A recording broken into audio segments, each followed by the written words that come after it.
बिस्मिल्लाहिर्रहमानिर्रहीम। अस्सलाम वालेकुम डियर फ्रेंड्स, कैसे हैं आप सब लोग। आज का हमारा जो टॉपिक हम स्टार्ट करने जा रहे हैं वो जो है लीगल रीजनिंग एंड आर्गूमेंट्स का टॉपिक है, और लीगल रीजनिंग एंड आर्गूमेंट्स का अहम टॉपिक है जो कि लीगल रीजनिंग एंड आर्गूमेंट्स से इंटरकनेक्टेड है। अब आज के टॉपिक के अंदर हम ये डिस्कस करेंगे कि क्या क्या टेक्निक्स होती हैं लीगल रीजनिंग एंड आर्गूमेंट्स में, यानी कि कौन कौन सी टेक्निक्स लॉयर्स यूज़ करते हैं लीगल रीजनिंग एंड आर्गूमेंट्स में। उसके बाद हम डिस्कस करेंगे अनदर टॉपिक डेसिसीज के बारे में।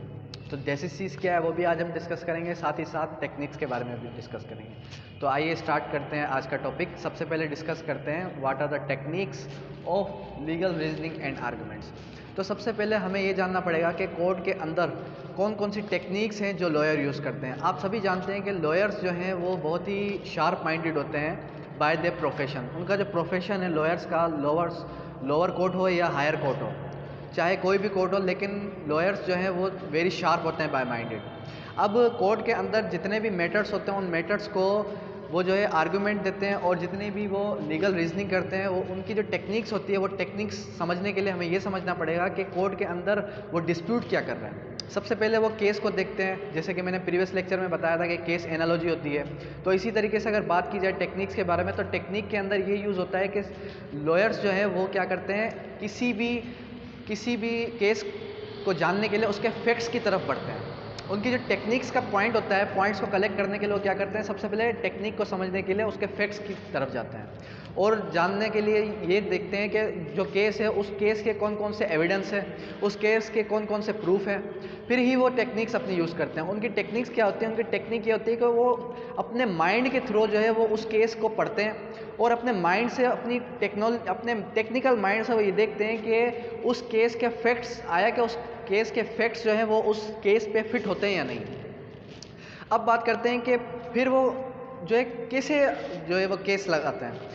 अब अगर देखा जाए कोर्ट के अंदर क्या करते हैं, वो ये देखते हैं सबसे पहले कि उन केसेस पे कौन कौन से सेक्शंस अप्लाई हुए हैं। उस सेक्शंस के इंटरकनेक्टेड जितनी बुक्स हैं उन बुक्स को रीड करते हैं। उन बुक्स को रीड करने के बाद लॉयर्स क्या करते हैं कि ये डिसाइड करते हैं कि ये केस जो है वो कौन सी कोर्ट की तरफ जाएगा। आया कि ये केस जो है वो सिविल मैटर का है, सिविल नेचर का है, या फिर ये क्रिमिनल नेचर का है, या फिर ये फैमिली सूट है, तो उसके बाद ही वो यूज़ करते हैं। उसके बाद अब बात करते हैं कि डेसिसीज, ये एक अनदर टॉपिक है, ये भी इंटरकनेक्टेड है टेक्निक्स के साथ, techniques of legal reasoning and arguments के साथ कनेक्टेड है। तो सबसे पहले डेसिसीज के अंदर एक फ्रेज है, वो है स्टेट डेसिसीज। स्टेट डेसिस एक लैटिन टर्म है, स्टेट डेसिसीज एक लैटिन टर्म है। उसको समझने के लिए हमें उसकी मीनिंग की तरफ जाना पड़ेगा। What is the stare decisis? Stare decisis denotes that to stand by decided matter, यानी कि डिसाइडेड मैटर, जो भी कोर्ट ने मैटर को डिसाइड किया होगा उस मैटर के थ्रू जो है स्टैंड करना, टू स्टैंड यानी कि स्टैंड बाय करना, स्टैंड खड़े होना उस मैटर की तरफ, उसे कहते हैं स्टेट डेसिसीज। डेसिसीज के मीनिंग क्या है? डिसीजन। जो भी कोर्ट डिसीजन लेती है उसे हम डेसिसीज कहते हैं। उसके बाद बात करते हैं लेटिन, एक और फ्रेज है डेसिसीज का ही, डिसीजन का ही। उस फ्रेज को अगर हमने समझ लिया तो यूँ समझ लिया हमने डेसिसीज को समझ लिया।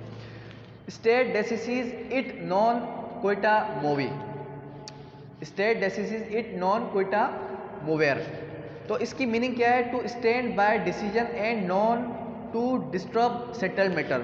इसके मतलब ये है कि किसी भी सेटल्ड मैटर को डिस्टर्ब ना करना और उसी मैटर की तरफ स्टैंड करना, यानी कि कोई भी अगर मैटर है तो उसकी तरफ स्टैंड करना, जैसे कि हमने फर्स्ट में पढ़ा स्टैंड करना, और कोई भी अगर सेटल्ड मैटर है तो उसकी तरफ जो है वो डिस्टर्ब ना किया जाए उस मैटर को। उसके बाद बात करते हैं कि stare decisis and their hierarchy of the court.